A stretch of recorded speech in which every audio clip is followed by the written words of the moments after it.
ನಮಗೆ ಸ್ತೋತ್ರವಾಗಲಿ. ಇಬ್ಬರಿಗೆ ಬರೆದ ಪತ್ರಿಕೆ 13ನೇ ಅಧ್ಯಾಯ 1ನೇ ವಚನ. ಸಹೋದರ ಸ್ನೇಹವು ನೆಲೆಯಾಗಿರಲಿ, ಅತಿಥಿ ಸತ್ಕಾರವನ್ನು ಮಾಡುವುದು ಮರೆಯಬೇಡಿರಿ. ಹೌದು ಪ್ರಿಯರೇ, ಪೌಲನು ಅನೇಕ ಪ್ರಯಾಣಗಳನ್ನು ಮಾಡುತ್ತಿದ್ದನು. ಒಂದು ಸಾರಿ ಆತನು ಪ್ರಯಾಣವಾಗಿ ಹೋಗುವಾಗ ನಾವೇ ಸಮುದ್ರದಲ್ಲಿ ಒಡೆದು ಹೋಯಿತು.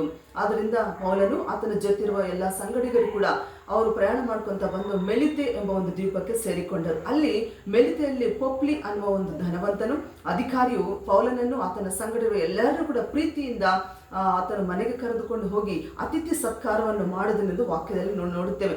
ನಮಗೆ ಈ ದಿನ ಅತಿಥಿ ಸತ್ಕಾರ ಮಾಡುವುದು ತುಂಬಾ ಅದೊಂದು ಆಶಾದಕರವಾಗಿದೆ ಪ್ರಿಯರೇ. ವಾಕ್ಯದಲ್ಲಿ ನಾವು ನೋಡುವಾಗ ಅಬ್ರಹಾಮನು ದೇವದೂತರಿಗೆ ಸತ್ಕಾರ ಮಾಡಿದನು. ಶುನೇಮರಲ್ಲಿ ಎಲಿಷನಿಗೆ, ಸಾರಪ್ತ ವಿಧವೆ ಆಕಿ ಎಲಿಯನಿಗೆ, ಮತ್ತೆ ಲುದಿಯಾ ಪೌಲನಿಗೆ, ಅದೇ ರೀತಿ ಜೈಲು ಅಧಿಕಾರಿ ಪೌಲುಸ್ ಇವರೆಲ್ಲರೂ ಕೂಡ ಅತಿಥಿ ಸತ್ಕಾರ ಮಾಡೋದ್ರಿಂದ ಅನೇಕ ಆಶಾದಗಳನ್ನು ಪಡೆದಿದ್ದಾರೆ ಎಂದು ನಾವು ವಾಕ್ಯದಲ್ಲಿ ನೋಡುತ್ತೇವೆ. ಆದ್ದರಿಂದ ಈ ದಿನ ನಾವು ಕೂಡ ಸೇವಕರಿಗೆ ಅನೇಕರಿಗೆ ನಾವು ಅತಿಥಿ ಸತ್ಕಾರವನ್ನು ಮಾಡೋಣ, ಅನೇಕ ಆಶಾದಗಳನ್ನು ಹೊಂದೋಣ. ಅಂತ ಒಂದು ಆಶಾದಕರವಾದ ಜೀವನ ಜೀವಿಸುವುದಕ್ಕೆ ಪರಮಾತ್ಮ ತಂದೆ ನಮ್ಮೆಲ್ಲರನ್ನು ದೀವಿಸಿ ಕಾಪಾಡಲಿ. ಆಮೆನ್.